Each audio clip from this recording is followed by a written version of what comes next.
What is going on, everybody? It's your Nerdicane, your boy Nerdicane, coming at you again with another comic review. I did it. I've done so much doom and gloom lately, because that's all the industry's given me lately. I found a book I like. I give that a high, well, not my highest. I give it a recommendation. Just want to take a second. Look at this, New Warriors #1. Look at that. I tell you what, if you're an X-Men, an Uncanny X-Men that I didn't own already for $1. I tell you what, if your town doesn't have a half-price books, your town sucks. Just let the mayor know, whoever's in charge of your town, you need to get a half-price books or your town sucks. So I want to get to this. So this is from Justin Jordan. He is basically telling you the story of one of his D&D campaigns. That's basically what this is. And that's okay, because if you go and you look at Justin Jordan on, Twitter, his picture, if you show up to play D&D somewhere and Justin Jordan walks in and he's your DM, you're probably gonna have a good session, because he looks like a dude who's pretty good at being a DM. He's the type of dude who you would expect to play to just always have the DM guide on him and be ready to go at the drop of a hat.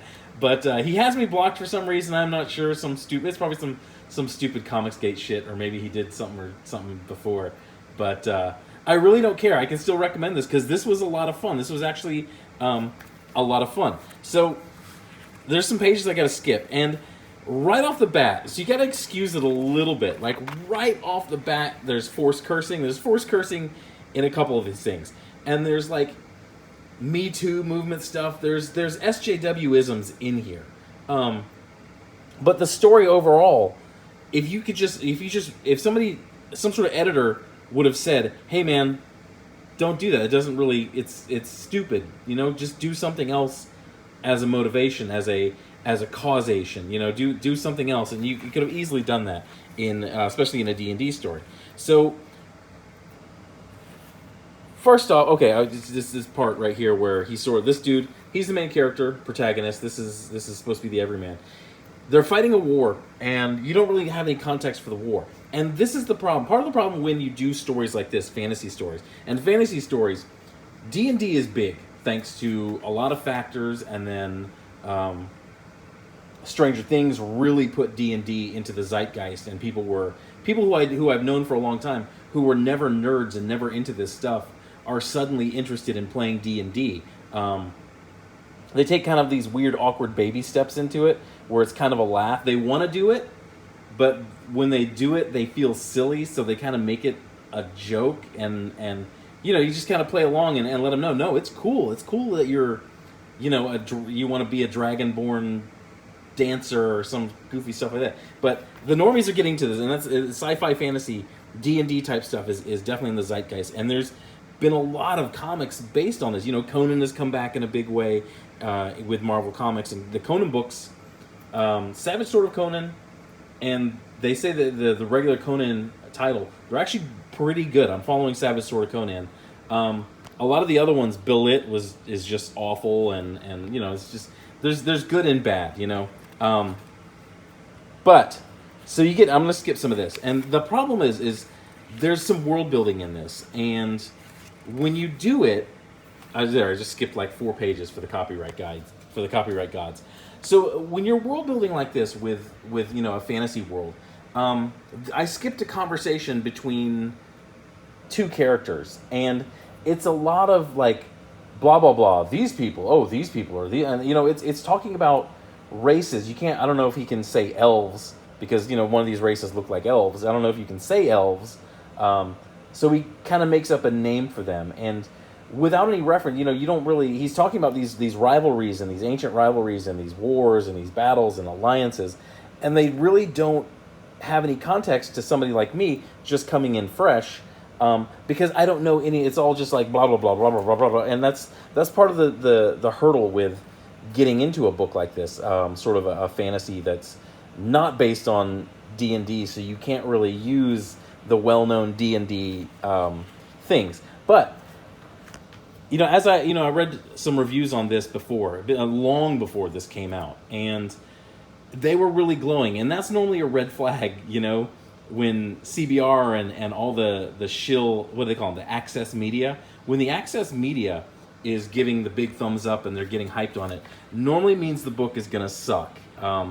It means that the writer or somebody has the right friends or the right politics, and that's what a lot of this did, and he probably does as well. But this was actually good. So the best way to describe this, and I read this from one of the reviews, is that this is sort of like the Dirty Dozen in a fantasy setting, and you start to see that it's a gathering of all these characters. That's the soldier, the swordsman. This is the rogue. You go to sort of your mysterious assassin. So I was reading this. I sort of hated this character, and now I'm kind of neutral. So I'm reading this book. I'm reading the introduction of this character, and they basically go to this bubble here. And as soon as I saw that she was, she's in prison for assaulting a senior officer, I was like, oh, this is your Me Too movement thing. And then the next page, the next panel, you're like, oh yeah, this was it. Sort of sexual assault and retaliation for sexual assault, and that's what wound her up in jail. Completely unnecessary. It pulls you back into the reader gets into it, and the reader gets into this fantasy world and starts to enjoy it, and then you do like your Me Too movement thing, and that pulls you right back into the real world. But she basically bit this dude's finger off, which was kind of funny. But they're gathering this, and this guy's the wild card. He's kind of the I guess the barbarian tank. I don't know if he's gonna be like your damage sponge, your meat shield. But they build this stuff up, and it's really cool. They set it up like they're getting all this team together, and I was like, what's keeping this team together? If they're going to send them on a mission, what the hell? What's to keep these criminals from just like getting outside of the gate and being like, bye, I'm going back to my homeland. And then this guy comes in, and it's like they've poisoned all of the characters. And they have to go get this MacGuffin to get the antidote for the poison that they just ingested. So it's pretty cool. It's like the Dirty Dozen, but with a race against the clock set in this sci-fi, fantasy realm. I like it. I really like the concept. I don't know if there's anything else I have to show. So they basically gather them together, and it's, oh shoot. Oh, it's still going. Okay. I just got a power warning. I didn't know if it cut off. So they gather them together, and they have to make it seem legit. The guy who's putting them together to send them has to make it seem like it's legit. Where is he? This guy. Basically, he leaves the room, and then he calls for the guards and says that they're escaping. And so he basically built a win-win for him, and that's really clever. That's good writing. I like that. Like I said, Justin Jordan is basically asking you to pay. Where is it? $3.99. That's not bad. $3.99 an issue for the telling of one of his D&D campaigns, and like I said in the beginning of the video, I'm okay with that, man. This is actually pretty fun. There's issues with the art. Like there's a lot of once again people floating in the miasma of nothingness. But once again, artists, you got to pay artists to do all this stuff. Like he's just floating.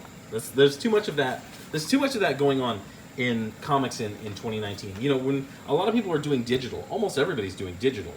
Digital is supposed to speed you up to where you're not like making a mistake and having to scrap the whole thing because you made a mistake.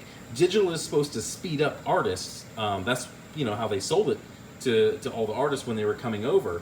For a media that's supposed to be sped up because of digital, you see a lot of corner cutting. I don't know if maybe the companies have kind of gone rogue with that fact, and instead of giving them X amount of time to get a comic book or a page done or a comic done, they're giving them X minus Y, where Y is something completely unreasonable. So yeah, but that's it. That's all I got on this one. I'm gonna cut this one off here. I'm right about at that 10-minute magic mark.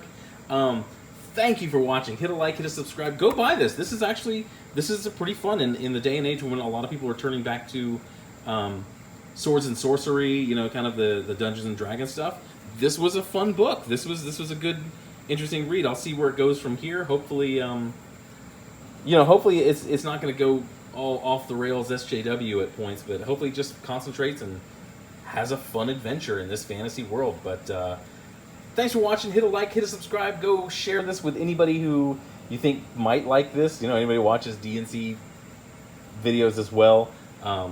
Yeah. Thanks for watching. You guys go have a good day. Bye.